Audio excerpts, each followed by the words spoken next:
अब आप अपनी किस्मत का अंदाज़ा लगा सकते हो, क्योंकि स्वयं लाल को पता नहीं होता उसकी कितनी कीमत है, ज़ौर ही जानता है। ये दास इस मार्ग का ज़ौर ही बना दिया परमेश्वर ने और गुरुदेव जी की रज़ा ने। और दास जानता है कि आप उस परमात्मा के वो लाल हैं जिनके लिए वो असंख्य जन युगों से आपके पीछे पीछे भटक रहा है। गोता मारूं स्वर्ग में जा बैठूं पाताल, गरीब दास ढूंढता फिरूं अपने हीरे मोती लाल।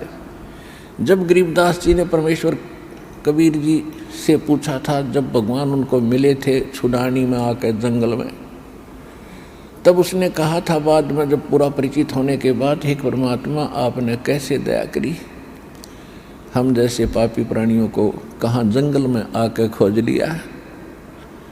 तो उसमें भगवान ने कहा था कि गोता मारूं स्वर्ग में और जा बैठूं पाताल, हे गरीबदास मैं ढूंढता फिरूं अपने हीरे मोती लाल। तो आप उन हीरे मोती लालों में से हो जिनके लिए परमात्मा बहुत समय से आपके पीछे पड़े हुए हैं। परमेश्वर ने सूक्ष्म वेद में कहा है कि या जग में कंकर बहुत हैं, लाल कहीं कहीं ठोर, कि इस संसार में काल ने भक्तिहीन प्राणी बना दिए, गलत साधना करवा के वो तो पत्थर बन गए, वो तो हमारी सुनते ही नहीं। और लाल कहीं कहीं हैं जो मेरी बात पर गौर करते हैं और मेरे निकट आते हैं, मेरी बातों को सुनकर कुछ कल्याण का मार्ग प्राप्त करते हैं। ऐसे बहुत कम है, कहीं कहीं है। फिर परमात्मा ने बाद में कहा है कि सठ दल दोनों दीन का, दिल में दोष न धार, हमारा तो कोई एक है यू काल का सब संसार। हमारा तो कोई एकाध ही भक्त है, बाकी सब काल के ही जाल में, उसी की साधना में, उसी के ज्ञान में, उसी से जो प्राप्त प्रारब्ध का जो संस्कार है उसी को पा कर ये उसी के जाल में फंसे हुए हैं। फिर परमात्मा ने कहा था, जो जन मेरी शरण है ताका हूँ मैं दास, और गेल गेल लाग्या फिरूं जब तक धरती आकाश।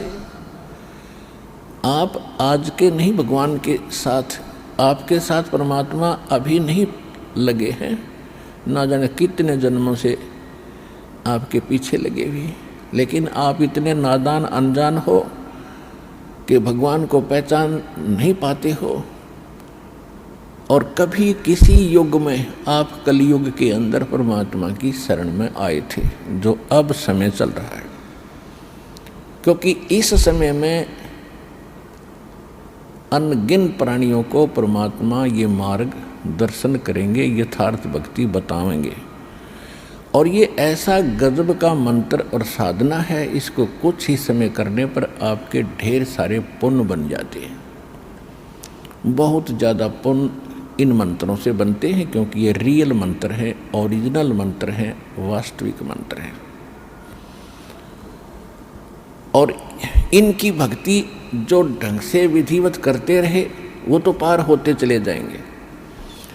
अब वो समय आ गया है कि बहुत ज़्यादा संख्या में परमात्मा पार करेंगे। इसलिए तो छुपा हुआ धन अभी उजागर किया सन 1997 से परमात्मा ने, जब कलयुग 5505 पूरा हो चुका था। और यही परमेश्वर ने 600 वर्ष पहले कह दिया था कि जब चौथा युग, जब कलयुग आवे, तब हम अपना अंश पठावें और काल फंद छूटे नरलोई, सकल सृष्टि परवाने कोई। सभी सृष्टि परमात्मा का परवाना यानी यथार्थ भक्ति मंत्र दीक्षा प्राप्त करेगा। और कलयुग बीतते 5500 पाचा, तब ये मेरा वचन होगा साचा। जो 600 वर्ष पहले भगवान बोल रहे थे धर्मदास जी को, उस समय कह रहे थे धर्मदास जो आज मैं बोल रहा हूँ आप लिख रहे हो, सवसम वेद में एक अंग है, कबीर सागर का एक अध्याय है, चैप्टर है, आप इसमें लिख रहे हो और मैं आज बोल रहा हूँ। जब तक वो समय नहीं आएगा जो मैंने आज बोल दिया 5505 कलयुग बीतेगा, तब तक तो ये मेरा सवसम वेद में लिखा हुआ ये बोला हुआ वचन ऐसा व्यर्थ सा दिखाई देगा, क्योंकि परमात्मा के जाने के बाद ये नकली कबीरपंथी ना जाने कितने पनप गए, और इनको कह का पता नहीं भगवान के बारे में। तो इसलिए परमात्मा कह रहे थे कि तब तक तो ऐसा लगेगा कि कबीर जी की भक्ति सारा संसार करेगा और कबीर जी भगवान हैं। कहते हैं ये तब तक तो मेरी बात निराधार नजर आएगी जब 1997 यानी 5505 कलयुग नहीं बीतेगा। कलयुग बीते 5505 तब मेरा वचन होगा सच्चा, और कलयुग बीत जावे जब एता ओए होए, और सकल सृष्टि सभी जीव परम पुरुष पद चेता, सभी प्राणी परमात्मा के उस परम पद के ज्ञाता होंगे, उनको ज्ञान हो जाएगा। कौन से परम पद की? गीता अध्याय नंबर 18 के श्लोक नंबर 62 में गीता ज्ञानदाता कहता है कि अर्जुन तू सर्वभाव से उस परमेश्वर की शरण में जा, उसकी कृपा से ही तू परम शांति को और सनातन शाश्वत स्थानम यानी उस अविनाशी स्थान को, सदा रहने वाले स्थान को प्राप्त होगा उसकी कृपा से। 15वें अध्याय के 4थे श्लोक में कहा है कि तत्वदर्शी संत की प्राप्ति के उपरांत परमेश्वर के उस परम पद की खोज करनी चाहिए जहां जाने के बाद साधक फिर लौटकर संसार में कभी नहीं आते।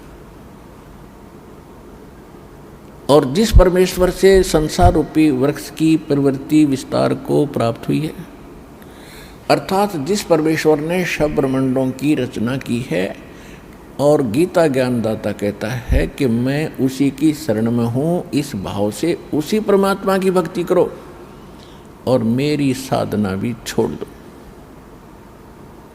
क्योंकि गीता अध्याय नंबर 2 के श्लोक नंबर 12 में, गीता अध्याय नंबर 4 के श्लोक नंबर 5 और 9 में, गीता अध्याय नंबर 10 के श्लोक नंबर 2 में गीता ज्ञानदाता स्वयं कहता है कि अर्जुन तेरे और मेरे बहुत जन्म हो लिए, तू नहीं जानता मैं जानता हूँ। इसी से अध्याय कि गीता ज्ञानदाता कौन है? ये ब्रह्म है, इसको काल कहा संतों ने। ये 21 ब्रह्मांड का मालिक है जिसके लोक में हम रह रहे हैं, और इसके 3 पुत्र हैं, श्री ब्रह्मा, श्री विष्णु, श्री शिव जी, और दुर्गा इसकी पत्नी है। ये खुद कह रहा है कि मेरे और तेरे बहुत जन्म हो लिए, तू नहीं जानता मैं जानता हूँ। तो गीता ज्ञानदाता ब्रह्म है। 8वें अध्याय के 13वें श्लोक में श्रीमद् भगवद गीता में ये कहता है कि ओम इति एकाक्षरम ब्रह्म व्यवहारण माम अनुस्मरण ये परियाति तजन देहम सयाति परमाम गतिम। मुझ ब्रह्म का केवल एक ओम मंत्र है, नथिंग एल्स, कुछ नहीं और इसका उच्चारण करता हुआ अंतिम सांस तक इसका जाप करता हुआ शरीर त्याग कर जाता है तो ओम से मिलने वाली परम गति प्राप्त हो जाती है। ओम से मिलने वाली अंतिम उपलब्धि क्या है कि ब्रह्मलोक प्राप्त होता है, क्योंकि ये ब्रह्म का मंत्र है। श्री देवी भागवत दुर्गा पुराण में 7वें सगंध में और सचित्र मोटा टाइप केवल हिंदी और गीता प्रेस गोरखपुर से प्रकाशित के पृष्ठ 562 और 63 पर दुर्गा जी हिमालय को उपदेश दे रही है और ब्रह्म की जानकारी बताते हुए कह रही है कि राजन ब्रह्म की पूजा करो और सब पूजा छोड़ दो। उसका ओम नाम है, इसके जाप से तुम उसको पा जाओगे और वो ब्रह्मलोक में ऊपर आकाश में दिव्य आकाश रूपी ब्रह्मलोक में रहता है। इससे ये सिद्ध हो गया कि ओम नाम ब्रह्म का है, ब्रह्म की साधना से ब्रह्मलोक प्राप्ति होती है। गीता अध्याय नंबर 8 के श्लोक 16 में स्पष्ट किया है कि ब्रह्मलोक में गए हुए प्राणी भी फिर पुनर्जन्म में आते हैं, अर्थात ब्रह्मलोक भी वो स्थान नहीं है जहाँ जाने के बाद फिर लौटकर साधक कभी संसार में नहीं आते। तो वो परम पद गीता अध्याय नंबर 15 के श्लोक नंबर 4 में स्पष्ट किया है कि तत्वदर्शी संत की प्राप्ति के उपरांत उस तत्व ज्ञान रूपी शस्त्र से इस अज्ञान रूपी गुत्थी को काट के उसके पश्चात परमेश्वर के उस परम पद की खोज करनी चाहिए, जहाँ जाने के बाद साधक फिर कभी लौटकर संसार में नहीं आते। और वो परमात्मा वो है जिसने सब ब्रह्मांडों की रचना की है, सबका जनक है, सबका उत्पत्ति करता है। केवल उसकी भक्ति करो, अपनी भक्ति को भी